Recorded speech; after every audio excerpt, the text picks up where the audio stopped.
الحمد لله رب العالمين والعاقبة للمتقين. الصلاة والسلام على سيد الأنبياء وأشرف المرسلين وعلى آله وأصحابه أجمعين. قال الله تبارك وتعالى في القرآن المجيد والفرقان الحميد: أعوذ بالله من الشيطان الرجيم. بسم الله الرحمن الرحيم. قلنا اهبطوا منها جميعا فإما يأتينكم مني هدى فمن تبع هداي فلا خوف عليهم ولا هم يحزنون. وقال الذين كفروا وكذبوا بآياتنا أولئك أصحاب النار هم فيها خالدون. وقال الله تبارك وتعالى: لا إكراه في الدين قد تبين الرشد من الغي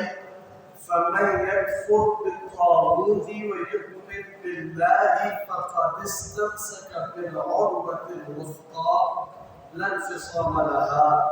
والله سميع عليم. وقال الله تبارك وتعالى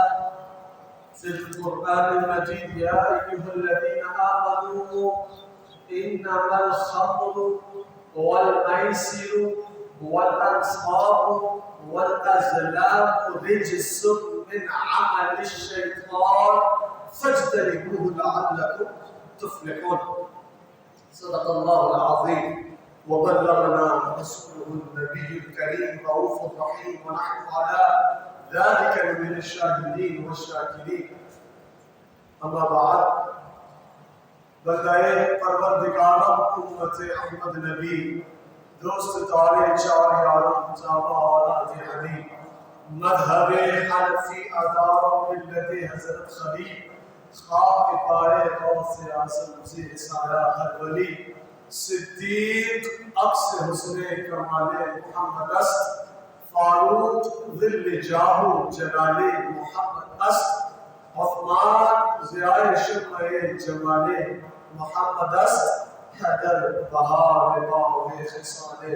محمد است. اسلام ما اطاعت خلفائے راشدین، ایمان ما محبت آل محمد است.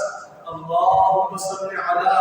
سيدنا ونبينا ومولانا محمد المعدن الجود والكرم وآله وصحبه وبارك وسلم. صلاة وسلاما عليك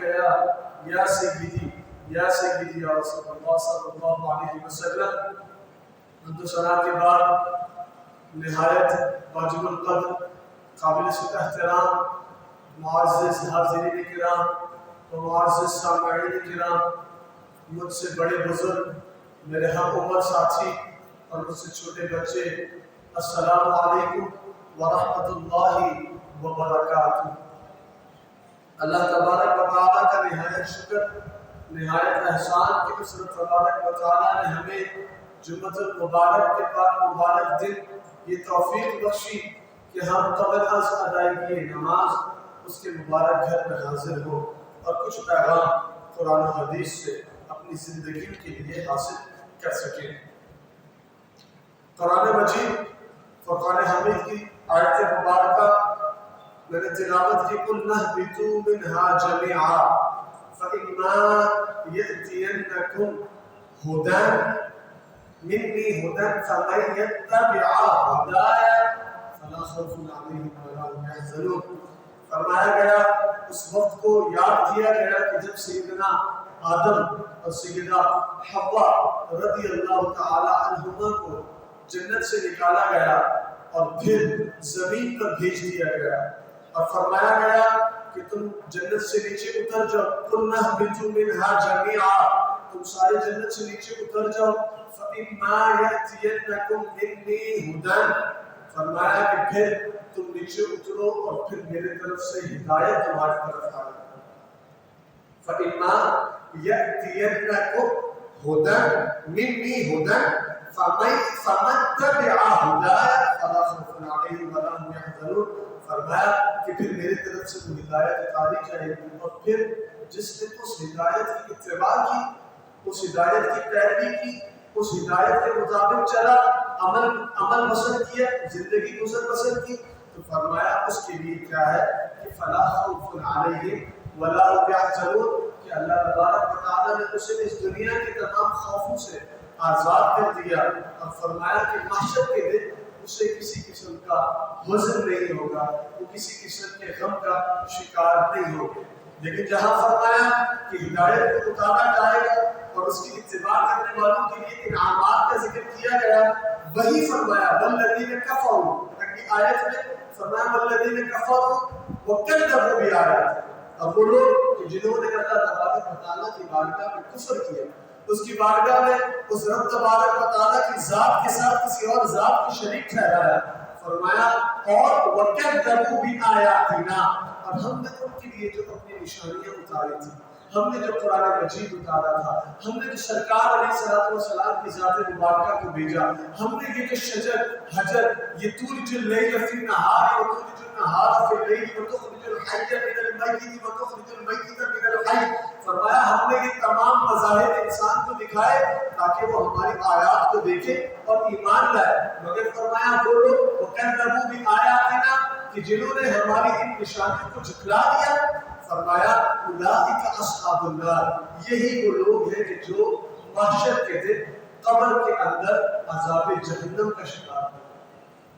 اور فرمایا ہم فیہا خالدون، اور ان کے لیے کوئی اور راہ نجات نہیں ہے، یہ کہیں اور اپنی راہ سے نکل نہیں سکیں گے. فرمایا کہ وہی لوگ ہیں کہ جو نار میں داخل کیے جائیں گے اور ہم فیہا خالدون، اور ہمیشہ کے لیے اسی آگ میں رہ جائیں گے. انسان کی زندگی میں دین کی ایک بڑی اشد ضرورت ہے. جب انسان سیدنا آدم سے لے کر آج تک انسان جب دنیا میں آیا تو انسان کی جبلت کے اندر دین کو پایا گیا. انسان کی جبلت، جب انسان زمین پر آیا سیدنا آدم علیہ السلام اسلام کی دعوت لے کر آئے، آپ کے بعد جتنے انبیاء آئے تمام اسلام کی دعوت لے کر آئے. سرکار علیہ السلام تک دعوت اسلام ہی چلتی رہی، تبلیغ اسلام ہی چلتی رہی. مگر فرمایا کہ وہ لوگ جو اس راہ سے ہٹے، سیدنا آدم کی راہ سے ہٹے، شیطان کی راہ کو اختیار کیا، فرمایا کہ انہوں نے ہمیشہ کیا کیا کہ اپنے سے زیادہ اوپر پاور ہے، یعنی کہ سورج بہت زیادہ چمک رہا ہے، بہت زیادہ آب و تاب رکھتا ہے، فرمایا کہ انہوں نے سورج کو خدا بنایا. انہوں نے دیکھا کہ جس ایسی چیز کے اوپر ہماری قدرت نہیں ہے، جس چیز کو ہم اپنے انڈر کنٹرول نہیں لا سکتے، فرمایا کہ وہ خدا ہے. جو چیز ہماری قدرت سے باہر ہے وہ خدا ہے، اور انہوں نے اس کو خدا بنا دیا. کسی نے آگ کو خدا بنایا، کسی نے چاند کو خدا بنایا، کسی نے ستاروں کو خدا بنایا، کسی نے سورج کو خدا بنایا. سیدنا ابراہیم علیہ السلام کے بچپن کے اس واقعے میں قرآن ذکر کرتا ہے. یہ بیسیکلی انسان کی مینٹیلٹی کو ڈسکس کیا گیا. وہ کس مینٹیلٹی کا میڈ اپ ہے، وہ کیا چیز اپنے تھاٹس کے اندر رکھتا ہے اور کس چیز کے مطابق وہ عمل پیدا ہو. سیدنا ابراہیم بچے ہیں اور آپ نے دیکھا کہ یہ سورج آیا اور اس نے پورے اس کو روشن کر دیا. آپ نے فرمایا چونکہ یہ سورج ہے یہ تمام کو روشن کر رہا ہے، یہ بہت بڑا ہے، تو شاید یہ میرا خدا. جب وہ سورج ڈوب گیا تو آپ نے فرمایا کہ میرا خدا جو ہے وہ ڈوبنے والا نہیں ہے، تو یہ سورج میرا خدا نہیں. چاند آ گیا، آپ نے فرمایا چاند میرا خدا. لیکن جب چاند ڈوب گیا تو آپ نے فرمایا چاند بھی میرا خدا. اسی طرح کہ انسان کی مینٹیلٹی کے اندر ایک چیز ہے کہ وہ چاہت رکھتا ہے مذہب کی طرف جانے کی، وہ چاہت رکھتا ہے کہ اسے کوئی ایسا سسٹم بتا دیا جائے جس کے مطابق وہ اپنی زندگی میں عمل پیدا ہو. اور آج ہمارے معاشرے کو جو دو بڑے خدشات لاحق ہیں، جو دو بڑی ڈینجر باتیں اور جو دو بڑی خطرناک چیزیں ہمارے معاشرے کو اور ہماری نوجوان نسل کو لاحق ہیں، ان میں دو بہت امپورٹنٹ ہیں، ایگنوسٹسزم اور ایتھیزم، یعنی کہ لا مذہبیت، اور آپ چلے جائیں ایتھیزم پہ دہریت، کہ آپ بالکل دہریانہ عقائد رکھیں اور آپ کی سوچ جو ہے وہ بالکل دہری سوچ ہو جائے. فرمایا کہ ان کا کیا ہے؟ فرمایا کہ اگنوسٹسزم میں انسان پہلے کیا کرتا ہے؟ انسان پہلے سوچتا ہے کہ شاید خدا ہے، شاید خدا نہیں ہے، ایسا نظام ہو رہا ہے۔ دو چار سائنس کی کتابیں پڑھتا ہے تو انسان کہتا ہے کہ شاید یہ جو ایولیوشن تھیوری ہمیں ماڈرن ایولیوشن تھیوری بتائی گئی ہے شاید یہی صحیح ہے، شاید ہم پہلے ایپ ہی تھے اور اس ایپ سے ہم ایولیویٹ ہوتے ہوتے ہیومن بن گئے۔ مگر فرمایا کہ جب انسان اپنا تعلق قرآن کے ساتھ مضبوط کرتا ہے، جب انسان اپنا تعلق اس دین کے ساتھ مضبوط کرتا ہے جو حق تبارک و تعالیٰ نے نازل فرمایا ہے، جس کی پیروکاری کو حق تبارک و تعالیٰ نے لازم منظور قرار دے دیا، تو فرمایا پھر انسان جو ہے وہ کسی قسم کی لا مذہبیت کو نہیں جانتا اور کسی قسم کی دہریت کو قبول نہیں کرتا، اور وہ ایسی بات نہیں کرتا کہ بس ایک دھماکہ ہوا، ایک بگ بینگ تھیوری ہوئی اور اس دھماکے سے تمام چیزیں وجود میں آ گئی۔ رب تبارک و تعالیٰ ذکر فرماتا ہے کہ هل أتى على الإنسان حين من الدهر لم يكن شيئا مذكورا، کہ اللہ تبارک و تعالیٰ فرماتا ہے کہ ہم نے انسان کو عدم سے وجود عطا فرمایا جب کچھ بھی نہیں، اور لم یکن شیئا مذکورا، جب انسان جو ہے وہ کوئی قابل ذکر شے نہیں تھی، جب انسان جو ہے کوئی ایسی شے نہیں تھی کہ جس کا ذکر کیا جائے اور اس کی بڑائی میں فرمایا ہم نے انسان کو عدم سے وجود عطا فرمایا، اور وجود بھی کیسے عطا فرمایا؟ آگے فرمایا لقد خلقنا الانسان فی احسن تقویم، کہ ہم نے انسان کو جو ہے وہ وجود بھی عطا فرمایا اور بہترین وجود عطا فرمایا، اسے بہترین اسٹیٹس پر، اسے بہترین معیار پر تخلیق فرمایا۔ فرمایا کہ اگر لامذہبیت اور دہریت انسان کے وجود میں داخل ہو جائے، انسان کی سوچ میں داخل ہو جائے، تو وہ انسان کو پھر دین و دنیا دونوں کا نہیں چھوڑے۔ حضرت مولانا روم فرماتے ہیں عقل آمد دین و دنیا شد خراب، فرماتے ہیں عقل سے مراد یہ نہیں ہے کہ تم دین کو بھی اپنی عقلی پیراہوں میں لے کر آؤ، عقل سے مراد یہ نہیں ہے کہ جو تمہاری بات عقل کے اندر نہیں آنی اور دین کے اندر وہ بات ہے تو اس کو قبول ہی نہ کرو، تو بولو سرے سے انکار ہے اس کو، چونکہ یہ بات عقل میں نہیں آنی۔ تو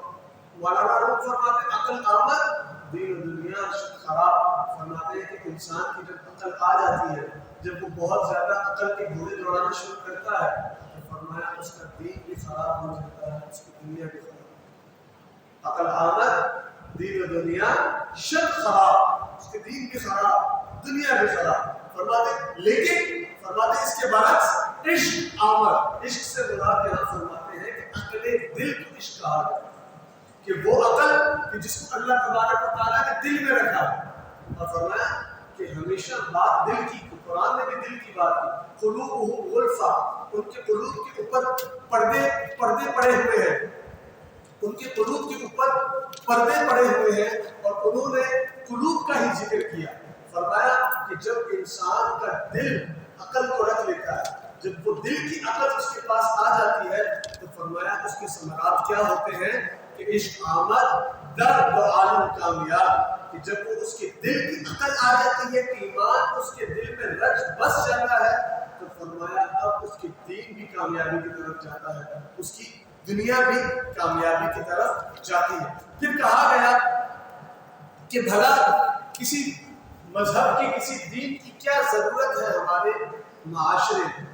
وہ دین آ کر کیا چیزوں کو پورا کرے گا، کیا ایسی چیزیں ہیں کہ جن کی کمی ہے دین کے آنے سے پہلے، اور جب دین آ جائے گا تو وہ تمام کمی جو ہے وہ پوری ہو جائے گی۔ فرمایا دین جو ہے وہ معاشرتی برابری کو بحال رکھتا ہے۔ فرمایا معاشرتی برابر، اگر آپ ایک دین کے فالوور نہیں ہیں، اگر آپ دین کے پیروکار نہیں ہیں اور آپ معاشرے میں اس بلبوتے پر زندہ ہیں، اس بات کے اوپر آپ آگے چل رہے ہیں کہ جس کی طاقت ہے، جس کی لاٹھی اس کی ڈیتھ ہے، اگر آپ اس فلسفے پہ، اس سوچ پر، اس تھاٹ پر اگر آپ آگے ورک آؤٹ کر رہے ہیں تو فرمایا یہ دین کی تھاٹ نہیں ہے، بلکہ دین تو معاشرے میں برابری کے لیے آیا کہ تمام ایک ہی صف میں کھڑے ہو گئے، محمود و اعلاس، نہ کوئی بندہ رہا نہ کوئی بندہ نواز، یعنی کہ اسلام کے اندر اور اللہ کی بارگاہ کے اندر جو سب سے زیادہ اکرم ہے وہ فقط بنیاد تقویٰ ہی ہے، اور دین ہی وہ چیز ہے کہ جو معاشرے کے اندر برابری کو بحال کر سکتا ہے۔ معاشرے میں اگر دین نہ ہوگا تو جیسے کفار مکہ دین سے پہلے، دین اسلام کی آمد سے پہلے وہ جن چیزوں میں پڑے رہے، اپنی ذات کے اندر، اپنے پیسے کے اندر، اپنے مال و اسباب کی طاقت کے اندر، اپنی گورننس کی طاقت کے اندر، تو فرمایا کہ جب اسلام دین آیا تو اس نے ان تمام چیزوں کو نصب کر دیا، وہ تمام چیزیں ختم ہو گئی۔ کہ دیکھا کہ جب اسلام آیا تو سرکار علیہ الصلوۃ والسلام نے فتح مکہ میں فرمایا کہیں نہ بلال، بلال کہا، یعنی کہ یہ وہ معاشرہ ہے، یہ وہ سوسائٹی ہے کہ جہاں پر غلام آپ کے برابر میں بیٹھ کے کھانا نہیں کھا سکتا،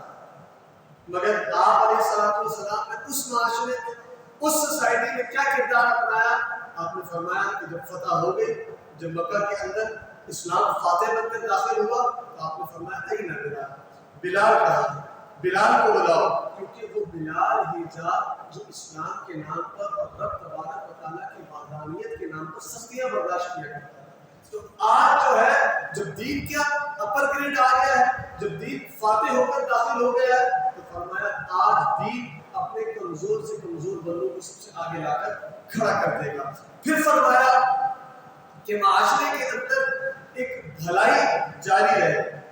اس کی بھی ضرورت دین ہے۔ قرآن کہتا ہے کہ اے امت مصطفیٰ صلی اللہ علیہ وسلم، تم نے خروج کیا لوگوں میں، اور تمہارے خروج میں تمہارے اندر کمال کی بات کیا ہے؟ فرمایا اتأمرون بالمعروف وتنہون عن المنکر، کہ اس امت کی کمال بات کیا ہے کہ انہوں نے جب امت میں خروج کر دیا، لوگوں میں گئے، تو انہوں نے جا کر لوگوں کو اچھائی کی دعوت دی، اچھائی کی طرف بلایا، بولا میں یہ کام اچھا ہے، اللہ کا ذکر ہے، نماز ہے، روزہ ہے، رب تبارک و تعالیٰ اور اس کے حبیب علیہ السلام کے نام کی محفل ہے، آپ علیہ السلام کے ذکر کی محفل ہے، ان کی طرف بلا دیا۔ فرمایا وتنہون عن المنکر، اور انہوں نے ہر برائی کو منع فرما دیا۔ فرمایا کہ یہ جو برائی ہے یہ بھی نہیں ہوگا، جھوٹ ہے یہ بھی نہیں ہوگا، کذب ہے یہ بھی نہیں ہوگا، دھوکہ ہے یہ بھی نہیں ہوگا، فریب ہے یہ بھی نہیں ہوگا، اور کسی قسم کی برائی ہے۔ فرمایا کہ جب دین پر چلنے والے جو لوگ ہیں، جب وہ معاشرے میں نکلتے ہیں، فرمایا اتأمرون بالمعروف وتنہون عن المنکر، جب وہ اس سسٹم کو جاری رکھتے ہیں، جب یہ معاملہ چل رہا ہے، ایسا نہیں ہے کہ تنہون عن المنکر بھی نہیں ہو رہا اور امر بالمعروف بھی نہیں ہو رہا اور سوسائٹی چل رہی ہے، تو پھر سوسائٹی کہیں نہیں جائے گی۔ پھر وہی حال ہوگا کہ جو آج پوری دنیا میں ہماری میجورٹی کا حال ہے، آج پوری دنیا میں جو ہم میجورٹی میں ہونے کے باوجود جو ہمارا حال ہے، آج پھر وہی حال ہوگا کہ اگر آپ نے اتأمرون بالمعروف وتنہون عن المنکر کا یہ جو ایک سسٹم ہے، دو طرفہ سسٹم ہے، ایسا نہیں کہ ایک ہی طرف سے چل رہا ہے، تأمرون بالمعروف بھی ہو رہا ہے، تنہون عن المنکر بھی ہو رہا ہے۔ فرمایا جب یہ سسٹم سوسائٹی کے اندر پریویل کرتا ہے تو پھر سوسائٹی کے اندر اچھائی کا بدلاؤ، اچھائی کا چینج آتا ہے، ایک ایسا بدلاؤ آتا ہے جو سوسائٹی کو پستیوں سے اٹھا کر عروج پر لے کر چلا جاتا ہے۔ پھر فرمایا کہ سوسائٹی کے اندر ہمارے جو مورل بیلیفز ہیں، ہم کس کے ساتھ کیسے بات کرتے ہیں، ہم کس کے ساتھ کیسے معاملے کو ذکر کرتے ہیں، فرمایا کہ کون چھوٹا ہے کون بڑا ہے۔ آپ علیہ الصلوۃ والسلام کی حدیث میں آپ نے فرمایا کہ وہ شخص ہم میں سے نہیں ہے۔ کتنی بڑی وعید ہے کہ میں اپنی طرف سے کہہ دوں کہ بھئی آپ مسلمان نہیں رہے اور فلاں مسلمان نہیں رہے اور فلاں مسلمان نہیں رہے، اور سرکار علیہ السلام فرما رہے وہ شخص ہرگز ہم میں سے نہیں ہے۔ فرمایا کون سا شخص؟ فرمایا جو ہمارے بچوں سے محبت نہیں کرتا، جو ہمارے بچوں سے یعنی ہمارے بچوں سے محبت نہیں کرتا، سے مراد امت کے بچوں سے محبت نہیں کرتا۔ امت کے جو بچے ہیں وہ ان بچوں کو ایک ٹینشن کی آنکھ سے اور ایک خطرے کی نظر سے اور ایک غصے کی نظر سے دیکھتا ہے، اور اس کو کبھی بھی ان بچوں کے اوپر کبھی بھی اس کو نرمی نہیں، کوئی پیار نہیں۔ فرمایا کہ یاد رکھو کہ وہ شخص جو بچوں سے پیار نہیں کرتا مسلمان ہے، اور مسلمان بچوں سے پیار نہیں کرتا، فرمایا کہ وہ ہم میں سے نہیں ہے۔ اور فرمایا دوسری بات، دوسرا کون سا شخص ہے؟ فرمایا ولم یعقل کبیرہ، فرمایا ایک وہ شخص کہ جو ہمارے سفید بال والوں کی عزت میں، سفید بال۔ فرمایا کہ اللہ تبارک و تعالیٰ کی رحمت جو ہے وہ سفید بال والے کی سفید ریش، سفید داڑھی، سفید بال والے کی دعا کے سامنے رب کی رحمت کو حیا رب تبارک فرمایا آپ علیہ السلام نے معاشرے کا اعتدال بحال رکھنے کے لیے، معاشرے میں اچھائی کو جاری رکھنے کے لیے، معاشرے میں ایک صحیح سسٹم انڈلج رہے، ایک صحیح سسٹم چلتا رہے، اس کے لیے آپ نے فرمایا کہ وہ شخص ہرگز ہم میں سے نہیں ہو سکتا کہ جو ہمارے بڑوں کا احترام نہ کرے اور ہمارے بچوں سے محبت نہ کرے۔ پھر فرمایا کہ معاشرے کے اندر یہ جو برائیاں ہیں، یہ جو جرائم ہیں، یہ جو چوری ہے، یہ جو ڈکیتی ہے، یہ جو قتل ہے، یہ جو نشہ آور چیزوں کا استعمال ہے، یہ جو گالی گلوچ ہے، یہ جو برے الفاظوں کا انتخاب ہے، یہ جو کسی کے سامنے عزت کو پیچھے رکھ دینا اور کسی کی عزت نفس کو مجروح کر دینا، فرمایا یہ جو ہے اس کے خاتمے کے لیے بھی معاشرے کے اندر دین کی بڑی ضرورت ہے۔ یہ ہم ابھی کلیکٹیولی دین کی بات کر رہے ہیں، پھر ہم آگے بات کریں گے کہ قرآن ہمارے بارے ہمیں اس بارے میں کیا ہدایت فرماتا ہے۔ آگے فرمایا قرآن یہ کہتا ہے کہ یا ایھا الذین آمنوا، اے ایمان والو، انما الخمر والمیسر والانصاب والازلام رجس من عمل الشیطان فاجتنبوہ۔ یہاں پر اللہ تبارک و تعالیٰ نے حکم فرما دیا، اور یہاں پر ہمارے معاشرے میں بھی ادیم اور غامدی اور پتہ نہیں کیسے کیسے فتنے آ گئے ہیں کہ جو دین کی نت نئی تشریحات کر رہے ہیں، تو وہ کہتے ہیں کہ یہاں پر کہا گیا فاجتنبوہ، بس دور رہو، یہ حرام تھوڑی ہے، نعوذ باللہ العیاذ باللہ۔ قرآن کی آیت میں اللہ تبارک و تعالیٰ حکم فرما رہا ہے کہ فاجتنبوہ، ان تمام چیزوں سے دور ہو جاؤ۔ یہ آج ہمارے معاشرے میں ایک نیا دین ہمارے بچوں کو پڑھانے لگے ہیں، اور وہ یہ پڑھا رہے ہیں کہ یہاں پہ حرام تو نہیں ہے، یہ تو بس اللہ نے کہا اجتناب کرو، کبھی کر بھی دو تو نعوذ باللہ کوئی مسئلہ نہیں۔ فرمایا اسلام اس چیز کی طرف بلاتا ہے کہ معاشرے کے اندر سے ہر قسم کی برائی کو ختم کیا جائے، جن میں پہلے اسلام نے کہا انما الخمر، شراب، فرمایا یہ جو شراب ہے،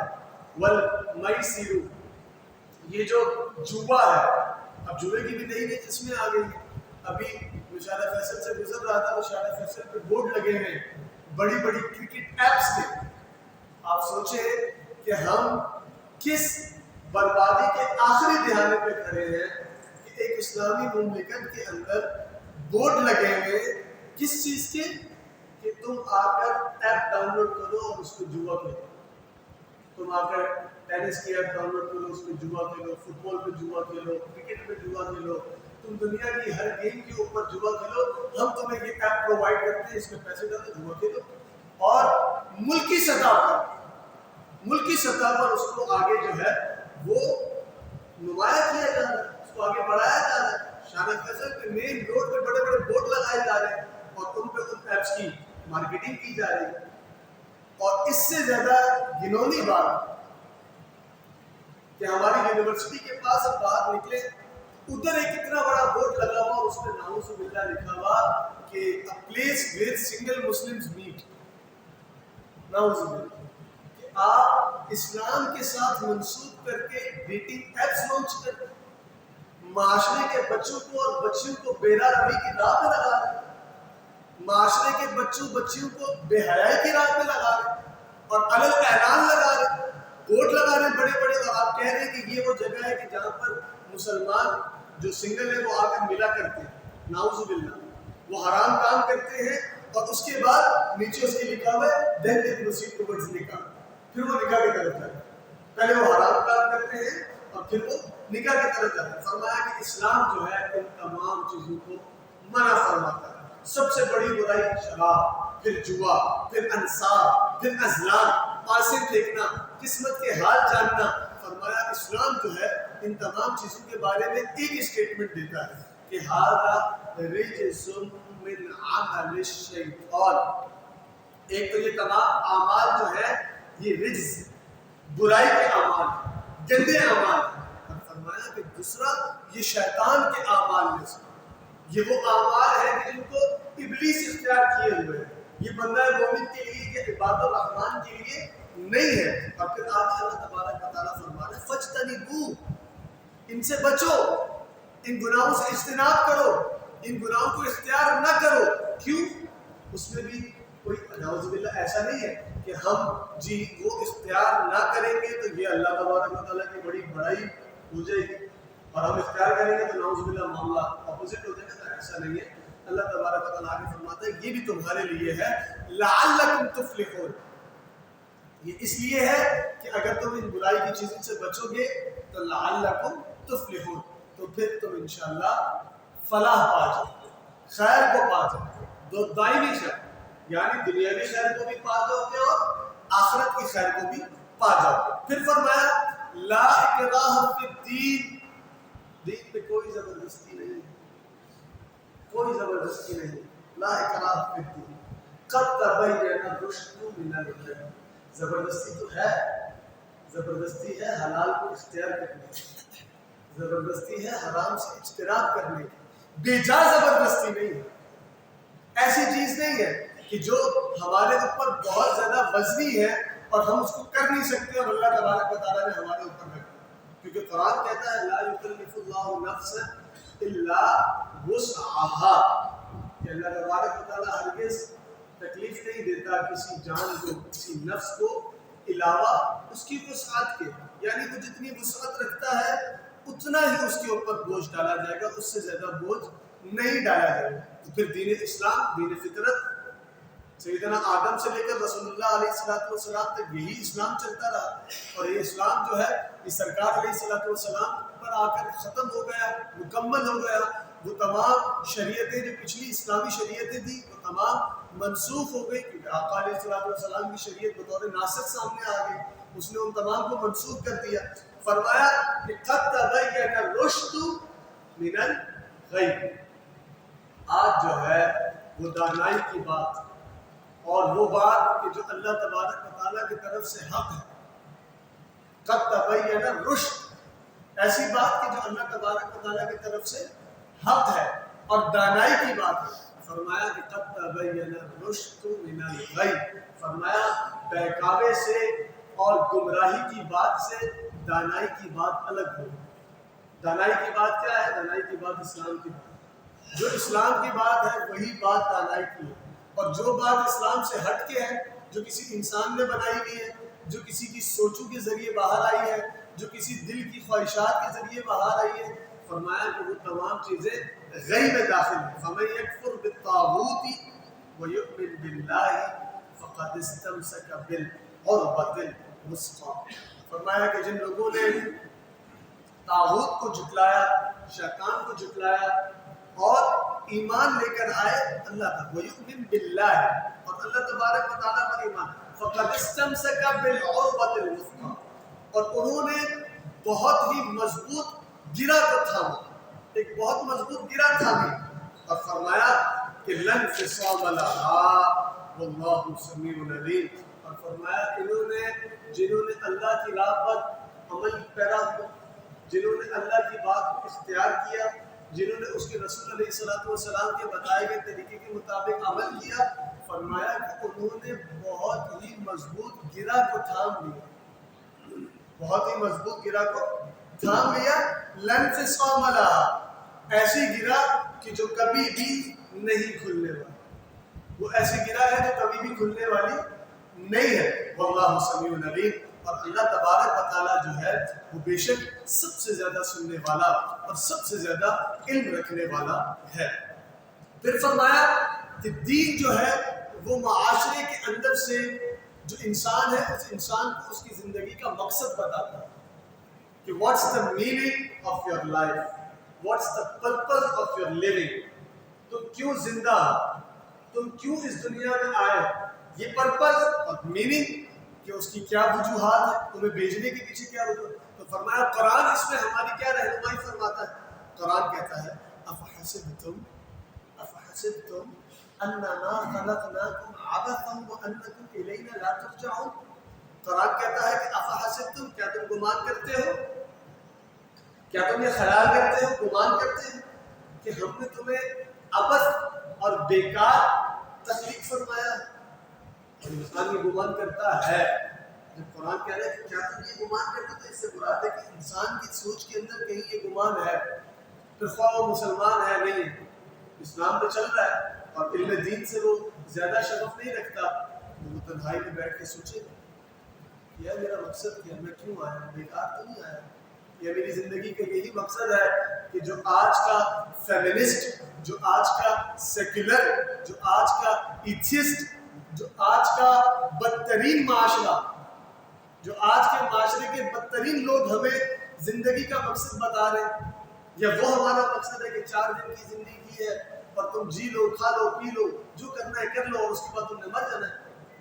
تو نعوذ باللہ یہ مقصد ہے ہماری زندگی کا۔ تو فرمایا بندہ مومن کو یہ زیب نہیں دیتا کہ وہ دنیا کے کسی علم سے، دنیا کے کسی لوگوں سے اپنی زندگی کا مقصد حاصل کرے، کیونکہ قرآن موجود ہے اور قرآن اس کو اس کا مقصد عطا فرما رہا ہے۔ فرمایا کیا مقصد ہے؟ فرمایا افحسبتم انما خلقناکم عبثا، کہ تم بیکار بنائے گئے ہو، تم یہ گمان کرتے ہو، وانکم الینا لا ترجعون، اور تم اللہ تبارک و تعالیٰ کی بارگاہ میں دوبارہ اٹھائے نہیں جاؤ۔ تو فرمایا کہ اللہ تبارک و تعالیٰ کی بارگاہ میں اٹھایا جانا یہی مقصد ہے۔ تبارک الذی 29واں پارہ، اب مجھے وہ میں چونکہ پڑھتا ہوں، پڑھ بھی رہا ہوں، آگے بھی پڑھ رہا ہوں، تو اتنا زیادہ میں نہیں جانتا کہ ورس نمبر، آج ہمارے بچوں کے دینوں کو لیا جائے ورس نمبر کر کے اور چیپٹر نمبر کر کے، نعوذ باللہ قرآن کا نام لے کر ایسی باتیں کہ جو قرآن میں داخل ہی نہیں ہے وہ ہمارے بچوں کو پڑھائی جا رہی ہیں، وہ ہمارے بچوں کو بتائی جا رہی ہیں، اور ہم چونکہ غلام رہے ہیں، 100 سال ہم غلام رہے ہیں، اور وہ غلامی کی زنجیریں ہماری آگے جیسے جیسے معاشرہ جا رہا ہے تو وہ کمزور ہونے کے بجائے مضبوط سے مضبوط تر ہوتی جا رہی ہے۔ تو ہمارے سامنے کوئی 3rd کلاس کا بندہ بھی انگریزی لباس پہن کر کھڑا ہو جائے، اور ان کا تو بھکاری اور ان کا تو چپراسی بھی انگریزی بولتا ہے، اور اس کو کھڑا کرتے ہیں آپ انگریزی بولے تو ہم تو سمجھیں گے کہ واہ یہ بہت امپورٹنٹ قسم کی بات کر رہا ہے، اور جو یہ بات بتا رہا ہے وہ دنیا میں کہیں اور ہمیں دستیاب ہی نہیں ہوگی، اور وہ اس طریقے سے ہمارے بچوں کے دلوں سے ایمان کو چوری کرتا ہے۔ اعلیٰ حضرت امام احمد رضا خان یہ شعر یاد آ گیا، آپ نے فرمایا سونا جنگل، رات اندھیری، چھائی بدلی کالی ہے، سونے والوں جاگتے رہیو، چوروں کی رکھوالی ہے۔ فرمایا کہ اے ایمان والوں اپنے ایمانوں کو بچا کے رکھو، یہ جو دنیا ہے یہ اس وقت سونا جنگل بنی ہوئی ہے، اور اس میں الگ الگ شکلوں کے اندر بھیڑیے، الگ الگ شکلوں کے اندر موذی جانور انسانوں کے اوپر حملہ آور ہے، اور وہ کیا کر رہے ہیں؟ وہ انسانوں کے قلوب سے ایمان کو باہر کر رہے ہیں، ورس نمبر، چیپٹر نمبر، فلاں، اور یوں like this and like this, اور انسان کے دلوں میں سے ایمان کو نہیں۔ ہمارے پاکستان میں پتہ نہیں وہ جمیل ہے اور پتہ نہیں کون کون ہے، اللہ ان کو غرق کر دینا تو کہتا ہے، کہ جو یوٹیوب پہ بیٹھ کر ہمارے بچوں کو پتہ نہیں کون سا دین پڑھا رہے ہیں، پتہ نہیں کون سے اسلام کی طرف دعوت دے رہے ہیں۔ اگر وہ کتابیں لکھ رہے ہیں تو وہ اقبال نے کہا تھا کہ نعرہ تکبیر بھی تعلیم ہی، کیا نعرہ تکبیر بھی فتنہ، کہ اگر ناحق کے لیے تم نعرہ تکبیر لگاؤ اور ناحق کام کے لیے، اپنے مذموم عقائد کے لیے، اپنے مذموم سوچوں کے لیے، اپنے مذموم چیزوں کے لیے تم حق کو استعمال کرو اور تم نعرہ لگاؤ کہ اللہ اکبر اور نعرہ تکبیر، اور تمہارے پیچھے سوچ یہ ہے کہ میں نے ان کو الگ کر دینا ہے اور میں نے ان کے اندر تفرقہ ڈال دینا ہے، تو فرمایا کہ اس مقام پر تو نعرہ تکبیر بھی فتنہ ہو جاتا ہے، اور ہمارے بچوں کے دلوں میں سے اس چیز کو نکالا جا رہا ہے۔ اللہ تبارک و تعالیٰ سے دعا ہے وہ رب تبارک و تعالیٰ ہمارے بچوں کے اس ایمان کو مضبوط فرمائے۔ پھر فرمایا تبارک الذی بیدہ الملک وہو علی کل شیء قدیر الذی خلق الموت والحیاۃ لیبلونکم، یہ وہ وجہ، یہ وہ ریزن ہے کہ جس کے لیے آپ کو اس دنیا میں مجھے اور آپ کو بھیجا گیا۔ مجھ میں آپ میں فرق نہیں ہے، مجھ میں آپ میں فرق نہیں ہے، ہم تمام ایک ہی انسان ہیں، ایک ہی طریقے سے تخلیق کیے گئے ہیں، ایک ہی سوسائٹی کا حصہ ہیں، اسی مذہب کے، اسی دین کے پیروکار ہیں جس دین کے آپ اور ہم سب پیروکار ہیں، مگر فرمایا کہ لیبلونکم ایکم احسن عملا، کہ اللہ تبارک و تعالیٰ نے یہ جو موت و حیات کا نظام تخلیق فرمایا ہے، یہ ایسے ہی تخلیق نہیں فرمایا کہ تم آئے، تم نے زندگی گزاری اور اب بس تم چلے جاؤ گے اور تم سے کوئی پوچھ گچھ نہیں ہوگی، تمہیں کوئی جواب نہیں دینا، بس اب قبر کے اندر جاؤ گے۔ وہ کہتے ہیں کہ بھئی چین نہیں آیا تو کیا کریں گے؟ مر جائیں گے، تو پھر مر کے بھی چین نہ آیا تو پھر کدھر جائیں گے؟ اور وہ اقبال نے کہا، اللہ اکبر قلندر لاہوری، اقبال کہتے ہیں ہائے غافل جس کو سمجھا ہے اختتام زندگی۔ ہم تو یہ سمجھ بیٹھے ہیں نا کہ پھر مر جائیں گے سکون آ جائے گا، قبر میں جائیں گے سکون مر جائیں گے پھر مر جائیں گے۔ پھر جس جو بندہ زندگی سے پریشان ہوتا ہے کیا کرتا ہے؟ سوسائڈ کر دیتا ہے۔ وہ سوچتا ہے کہ بھائی مرنے کے بعد مجھے سکون نصیب ہو جائے گا۔ کوئی بندہ کسی چیز سے پریشان ہوتا ہے، اس سے فرار اختیار کر لیتا ہے، وہ سمجھتا ہے کہ مجھے سکون ہو جائے گا۔ تو اقبال کہتے ہیں یہ اسلام ہے اور اس میں ایسا نظام نہیں کہ تمہیں مر کے سکون ہوگا، تم نے زندگی گزارنی ہے، عمل کرنا ہے، اس کے بعد ہائے غافل جس کو سمجھا ہے اختتام زندگی ہے یہ شام زندگی صبح دوام زندگی۔ فرمایا کہ تو اس زندگی کی اختتام سمجھ بیٹھا کہ بھئی قبر میں چلا گیا تو اختتام ہو گیا۔ فرمایا یہ تو ایک پچھلی زندگی کی شام ہوئی، اور وہ جو دوام آنے والی زندگی ہے، وہ جو زندگی ہمیشہ رہے گی، فرمایا کہ اس زندگی کی صبح آج ہو گئی۔ فرمایا وہ کہتے ہیں مر جائیں گے، تمہیں مر کے بھی چین نہ آیا تو پھر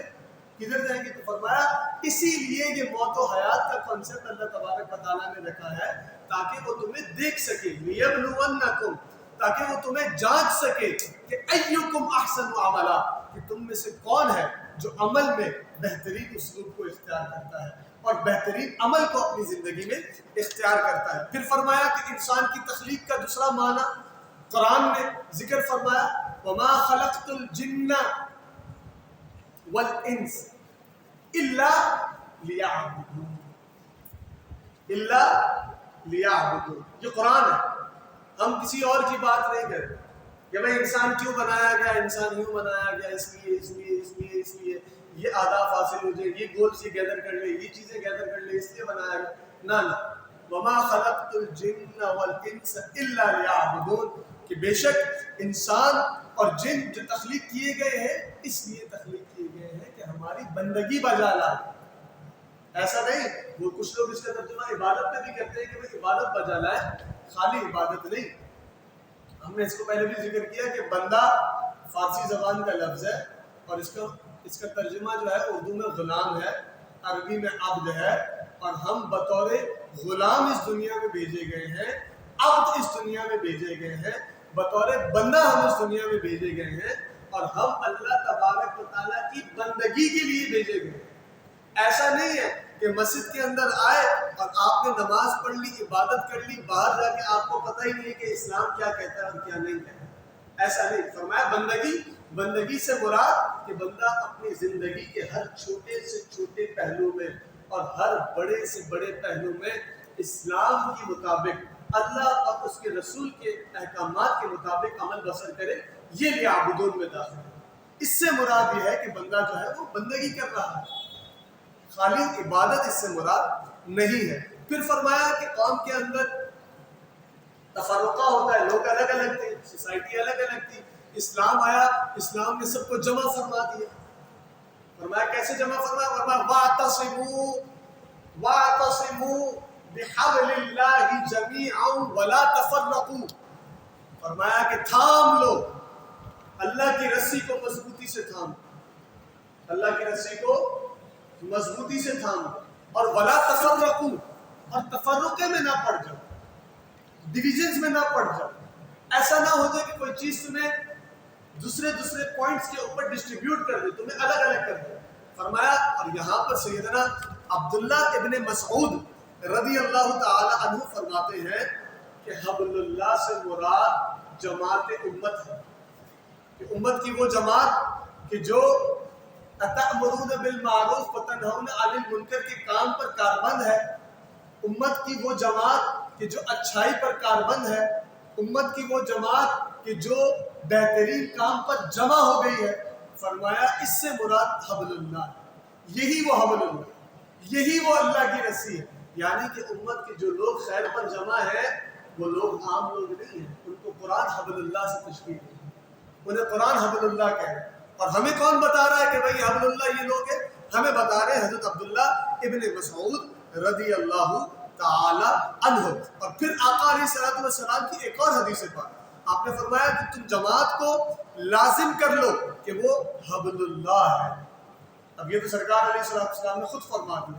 کہ یعنی آپ نے انڈیویجولی کچھ نہیں کرنا. انڈیویجولی کوئی کانسیپٹ نہیں ہے. لوگ آج کہتے ہیں کہ اسپریچویلٹی جو ہے یہ انڈیویجول لائف کو ڈسکس کرتی ہے. تو سر آپ نے اسپریچویلٹی پہ بلیو نہیں کرنا ہے, آپ نے دین پر عمل کرنا ہے. جب آپ دین پر عمل کریں گے معاشرہ ایک جمع ہو کر آگے بڑھے گا تو فرمایا اسپریچویلٹی اس کے اندر خود داخل ہو جائے گی. اور اسلام کی تو بنیاد ہی روحانیت کے اوپر ہے. اسلام کی تو بنیاد ہی اسپریچویلٹی کے اوپر ہے. کیوں؟ الذین یؤمنون بالغیب ویقیمون الصلاۃ. بالغیب سے مراد یہاں پر اسپریچویلٹی ہے کہ ایسی چیز پر ان کا ایمان ہے, ایسے خدا پر ان کا ایمان ہے کہ جس خدا کو انہوں نے دیکھا نہیں ہے, لیکن سرکار علیہ الصلوۃ والسلام کے احکامات اور آپ کے حکم کے مطابق وہ اس کو فالو کر رہے ہیں اور اس کی پیروی کر رہے ہیں. فرمایا وَاذْكُرُوا نِعْمَةَ اللَّهِ عَلَيْكُمْ, اور فرمایا کہ جب تم اللہ تبارک و تعالیٰ کی رسی کو مضبوطی سے تھام لو اور تم تفرقہ نہ کرو تو وَاذْكُرُوا نِعْمَةَ اللَّهِ عَلَيْكُمْ, تو پھر اس نعمت کا ذکر کرو کہ جو اللہ تبارک و تعالیٰ نے تم پر انعام فرمائی ہے, تم پر اتاری ہے. اور پھر فرمایا کہ اِذْ كُنْتُمْ أَعْدَاءٌ, اللہ اکبر. اس بات کو آپ دیکھیں کہ تم پہلے جو تھے وہ آپس میں دشمن تھے. توجہ, جب قرآن تو پھر قرآن. میں آپ کو اپنی کہانی نہیں بتا رہا, میں آپ کو کسی اردو بازار کے کسی رائٹر کی فلسفے اور کسی رائٹر کے مضامین نہیں سنا رہا, میں قرآن کی بات کر رہا ہوں. تو قرآن کا جو وقار ہے, قرآن کا جو اسٹیٹس ہے, وہ سب سے ابو ہے, وہ سب سے اوپر ہے. تو توجہ آپ کی اس طرف ہونی چاہیے. فرمایا وَاعْتَصِمُوا بِحَبْلِ اللَّهِ جَمِيعًا وَلَا تَفَرَّقُوا وَاذْكُرُوا نِعْمَةَ اللَّهِ عَلَيْكُمْ إِذْ كُنْتُمْ أَعْدَاءً. فرمایا تم اللہ تبارک و تعالیٰ کی اس نعمت کا شکر ادا کرو, اس نعمت کا ذکر کرو کہ تم جو تھے آپس میں دشمن تھے, تم آپس میں دشمن تھے. اور فرمایا فَأَلَّفَ بَيْنَ قُلُوبِكُمْ, اور اللہ تبارک و تعالیٰ نے چونکہ تم نے اسلام کو اختیار کیا, تم نے لا الہ الا اللہ محمد الرسول اللہ کے مطابق عمل کیا, تم نے سرکار علیہ الصلوۃ والسلام کی ذات پر خود کو جمع کر لیا, تو فرمایا اس کے صدقے, اس کے سبب, اس کے وسیلے سے اللہ تبارک و تعالیٰ نے کیا کرم فرمایا, فَأَلَّفَ بَيْنَ قُلُوبِكُمْ, کہ اس نے تمہارے لیے ایک دوسرے کے دلوں میں محبتوں کو ڈال دی. یہ محبتیں کہاں سے آئی؟ یہ محبتیں کہاں سے آئی؟ کہاں سے آئی؟ کہاں سے آئی؟ فرمایا یہ محبت کسی اور نے نہیں ڈالی, رحمان ودہ, رحمان ہی ہے کہ جو مومنین کے لیے مومنین کے دلوں میں محبت کو ڈال دیتا ہے. فرمایا اور پھر اللہ تبارک و تعالیٰ کا کیا کرم ہوا کہ الف الاف تو ہو گیا, محبت تو آ گئی. فَأَصْبَحْتُمْ بِنِعْمَتِهِ إِخْوَانًا, اور اللہ تبارک و تعالیٰ کی اس نعمت سے کیا ہوا, اس انعام سے کیا ہوا کہ تم آپس میں بھائی بھائی ہو گئے, تم آپس میں بھائی بھائی ہو گئے. اور سرکار علیہ الصلوۃ والسلام کی یہ حدیث پاک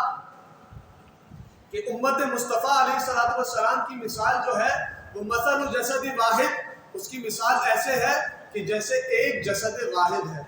ایک جسم ہے. فرمایا کہ اگر اس کے ہاتھ میں درد ہے تو وہ پورا جسم بےتاب ہے,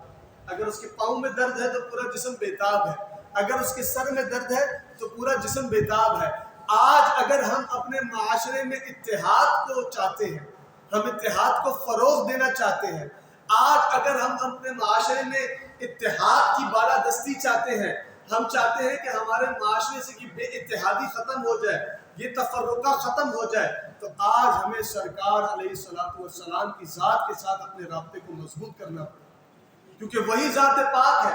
کہ جو ہمیں جمع کرتی ہے, اور پہلے بھی جمع اسی نے کی اور آگے بھی جمع وہی کرے گی. اور قیامت تک اگر مسلمان کسی نام پر جمع ہوں گے تو وہ نام سرکار علیہ الصلوۃ والسلام ذات پاک کا ہی ہوگا. فرمایا وَكُنْتُمْ عَلَى شَفَاءَ حُفْرَةٍ مِّنَ النَّارِ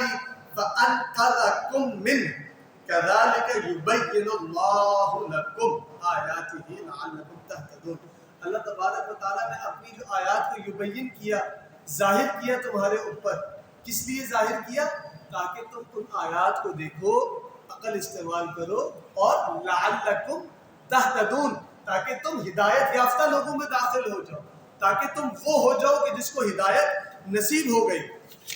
آخری بات کہ معاشرے کے اندر ہم نے